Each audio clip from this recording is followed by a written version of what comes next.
आज के इस वीडियो में एक्सपीरियंशियल लर्निंग में हम जिस टॉपिक के बारे में बात करने वाले हैं, जानने वाले हैं, सीखने वाले हैं, समझने वाले हैं।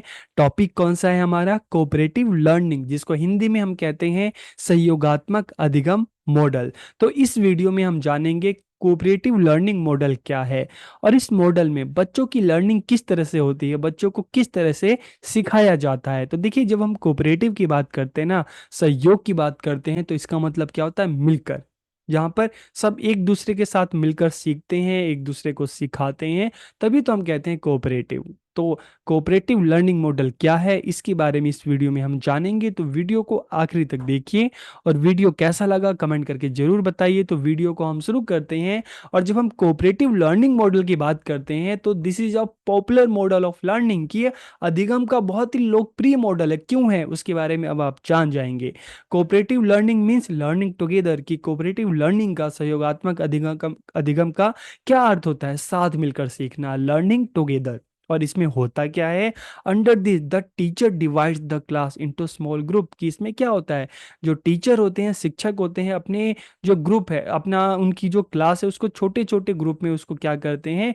डिवाइड कर देते हैं, विभाजित कर देते हैं। और उसके बाद वो क्या करते हैं? मान लो अगर 40 बच्चों की क्लास है तो उसको छोटे छोटे ग्रुप में, 5 या 6 के ग्रुप में, बच्चों को 7 या 8 ग्रुप में टीचर क्या करते हैं? डिवाइड कर देते हैं। और हर ग्रुप को, each group is given some task, कि हर ग्रुप को कुछ कार्य दिए जाते हैं, which they have to complete, जिन्हें उन्हें पूरा करना होता है।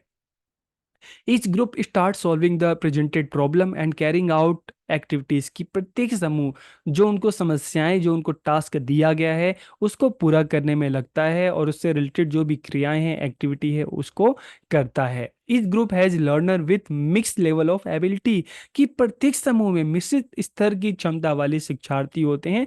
तो हम एक क्लास को देखते हैं ना, तो एक क्लास में कुछ बच्चे ऐसे भी होते हैं जो जिनको बहुत कुछ आता है, सब कुछ आता है। कुछ बच्चे ऐसे भी होते हैं जिनको बहुत कम आता है, और कुछ एवरेज बच्चे होते हैं। तो जब इस तरह का ग्रुप बनाया जाता है ना, तो उसमें हर ग्रुप में इस तरह के जो मिक्स जो स्टूडेंट होते हैं, जिनका अलग अलग लेवल होता है, अलग अलग स्तर होता है, तो इस तरह का हर ग्रुप में हम देखते हैं तो काफी मिला जुला कर अलग अलग ग्रुप बनाए जाते हैं।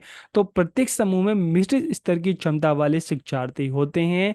और in this every student learn from each other and टीचिस each other. तो अच्छी चीज क्या है कि जब बच्चों का अलग अलग ग्रुप बन जाता है तो हर ग्रुप में जितने भी बच्चे होते हैं एक दूसरे से सीखते भी हैं और एक दूसरे को सिखाते भी हैं।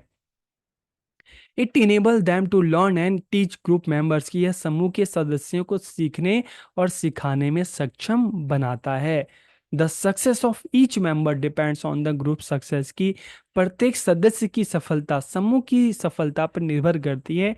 तो देखिए, जब आप एक टीम में काम करते हैं, आप एक समूह में काम करते हैं, तो समूह की सफलता ही आपकी सफलता है। आपकी इंडिविजुअल सक्सेस फिर नहीं होती। आपका ग्रुप आगे बढ़ेगा तभी आप आगे बढ़ोगे, और अगर आपका ग्रुप आगे नहीं बढ़ेगा तो आप भी आगे नहीं बढ़ोगे। तो इसलिए आपकी ग्रुप की जो सफलता है, सक्सेस है, वो आपकी भी सक्सेस है। It focuses on group success rather than individual success. की व्यक्तिगत सफलता की बजाय समूह की सफलता पर केंद्रित है। आपने भी स्पोर्ट्स में अलग अलग एक्टिविटीज में पार्टिसिपेट किया होगा। तो अगर आप एक ग्रुप में काम करते हैं, चाहे डांस का ग्रुप हो, चाहे स्पोर्ट्स का आपका ग्रुप हो, तो इस तरह के ग्रुप में काम करते हैं तो आपको भी पता है कि अगर ग्रुप आगे बढ़ेगा तभी आप आगे बढ़ोगे, ग्रुप आगे नहीं बढ़ेगा तो आप भी आगे नहीं बढ़ोगे, चाहे आप कितना अच्छा काम कर लो। तो आपकी ग्रुप अगर आगे बढ़ता है तभी आप आगे बढ़ोगे। तो कोऑपरेटिव लर्निंग में यही चीज़ बताई जाती है, सिखाई जाती है कि आपको सीखना है, लर्निंग होगी लेकिन मिलकर होगी। आप एक ग्रुप में सबके साथ मिलकर आप सीखेंगे, समझेंगे, एक दूसरे से सीखेंगे, एक दूसरे को सिखाएंगे। और प्रिंसिपल्स की बात करते हैं तो प्रिंसिपल ऑफ डाइवर्सिटी, जब एक ग्रुप बनता है तो इस ग्रुप में जो भी स्टूडेंट होते हैं तो उनमें हमें डाइवर्सिटी देखने को मिलती है। जैसे मैंने आपको बताया कि एक क्लास में कुछ बच्चे होते हैं जिनको बहुत जल्दी आता है, कुछ बच्चे होते हैं जिनको सीखने में टाइम लगता है, कुछ एवरेज बच्चे होते हैं। तो इस तरह से हर ग्रुप में जो बच्चों की डाइवर्सिटी है देखने को नजर आती है।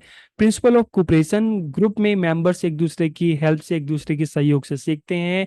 प्रिंसिपल ऑफ इक्वल पार्टिसिपेशन, की सभी को समान भागीदारी के अवसर प्राप्त होते हैं। प्रिंसिपल ऑफ इंडिविजुअल अकाउंटेबिलिटी, बेशक से आप सब एक ग्रुप में काम करते हैं, लेकिन आपकी लर्निंग की जो अकाउंटेबिलिटी है आपकी अपने खुद की होती है। और प्रिंसिपल ऑफ ग्रुप ऑटोनॉमी की अलग अलग ग्रुप बनाए जाते हैं तो उनको कुछ पावर भी दी जाती है, उनको स्वतंत्रता भी दी जाती है अपने कार्य को करने की, सीखने की। तो ये है इसके प्रिंसिपल्स। और अगर हम इसके फेसिस की बात करें, स्टेप्स की बात करें, तो देखिए पहला स्टेप क्या है, प्लानिंग फेज। जब भी हम कोई काम करते हैं तो प्लानिंग सबसे पहले होती है। और अगर कोऑपरेटिव लर्निंग की बात करते हैं तो स्टार्टिंग में क्या होता है, स्टार्टिंग में प्लानिंग फेज होता है। तो प्लानिंग फेज में कौन सा टॉपिक टीचर बच्चों के साथ मिलकर डिसाइड करते हैं कि भाई क्या हम किस टॉपिक पे बात करेंगे, हमारा ऑब्जेक्टिव क्या होगा, कौन कौन से ग्रुप बनाएंगे, किस ग्रुप में कौन कौन से स्टूडेंट होंगे। तो सबसे पहला आता है प्लानिंग फेज। और उसके बाद जब प्लान कर लिया जाता है तो उसके बाद इम्प्लीमेंटेशन फेज की कार्यान्वयन चरण। इसमें क्या होता है, at this stage student discuss the problem and the teachers ensure that work goes on smoothly. की प्लान कर लिया, उसके बाद इम्प्लीमेंट करने का टाइम आया, क्लास में बच्चों को अलग अलग ग्रुप में आपने डिवाइड कर दिया, उनको अलग अलग प्रॉब्लम या टास्क दे दिए गए और बच्चा उस टास्क को करेगा और टीचर उनको देखेगा कि ग्रुप में जो काम हो रहा है वो ठीक से हो। और लास्ट में क्या होता है, जब काम कंप्लीट हो जाता है तो evaluation phase. During the this phase student learning is assess, कि बच्चों ने क्या सीखा, बच्चों की क्या लर्निंग रही, उसको असेस किया जाता है कि बच्चों की क्या अचीवमेंट है और उसको कहाँ पे प्रॉब्लम आई। और प्रॉब्लम आई तो उसको दूर करने का प्रयास किया जाता है। तो सहयोगात्मक शिक्षा की बात करते हैं, कोऑपरेटिव लर्निंग की बात करते हैं, तो उसके फेज हैं। और अगर हम इसके एडवांटेजेस की बात करें तो एडवांटेजेस क्या है, it increases the achievement of the student, के विद्यार्थियों की उपलब्धि को बढ़ाता है। और it builds a positive relation among the student, की जब आप एक ग्रुप में काम करते हैं, मिलकर काम करते हैं, एक दूसरे की हेल्प करते हैं, तो इससे क्या होता है कि बच्चों के बीच में एक पॉजिटिव रिलेशन, सकारात्मक संबंध बनता है।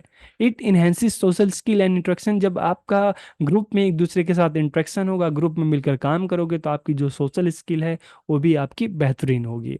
It encourages student learning and achievement, ये विद्यार्थियों की सीखने और उपलब्धि को प्रोत्साहित करता है। और it helps to increase retention, की जो आपकी नॉलेज जो आप सीखते हैं ना, दिमाग में आपके लंबे टाइम तक रहती है। और learners have the opportunity to learn from and to teach each other, की शिक्षार्थियों को एक दूसरे से सीखने और एक दूसरे को सिखाने का अवसर मिलता है। और यहाँ पर बच्चे निष्क्रिय नहीं होते, बल्कि बिल्कुल एक्टिव होते हैं, बहुत सक्रिय होते हैं, क्योंकि लर्निंग में उनका पूरा पार्टिसिपेशन होता है। And it enhances the development of critical thinking skill, की यह चिंतन कौशल के विकास को बढ़ावा देता है। बच्चे सोचते हैं, समझते हैं, बात करते हैं, फिर एक निष्कर्ष पर पहुंचते हैं। और outcome of the learning are improve, कि सीखने के परिणामों में सुधार होता है। और बहुत बार हम देखते हैं कि क्लास में कुछ बच्चे अलग थलग रहते हैं, लेकिन जब आप ग्रुप में काम करते हैं तो कहीं ना कहीं वो जो अकेलेपन की भावना होती है, अलगाव की भावना होती है, आइसोलेशन वाली जो फीलिंग होती है वो कम होती है।